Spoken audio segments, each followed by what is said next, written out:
if you want to build a list outside of your connections, what you have to do is to go here at search, and you have the add list section here, right? So what you can do, you can upload the CSV of LinkedIn connections or whatever, LinkedIn profiles that are important to you. You can do a manual entry.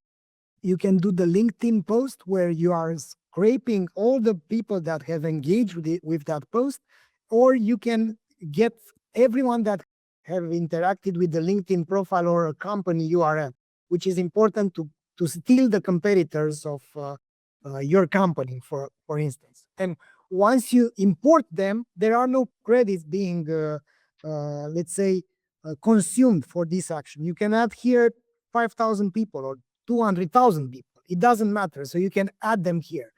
What happens is that once you have them, you can filter them, and you will not be able to see all of those details like I can see here, right? So ICP score, lead relevance score, and whatever.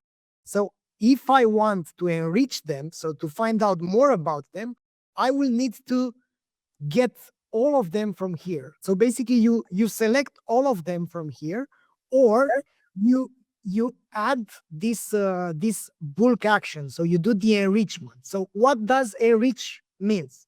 It means that you have two types of enrichment. One is to find out if these are ICP according to your scoring from here. And another thing is to enrich their activity data. So there are two types of scores that make a lead relevant to you. How active they are, because you don't want to follow people which posted back in November 2025. And the other thing is the ICP score. So basically, at the intersection of those two things are the relevant leads for you. Now, how is the best to use this tool? You get your connections and you select the ones that are good for you to track. And then you add more people from your competitors, from their posts, from whatever. And then you enrich them.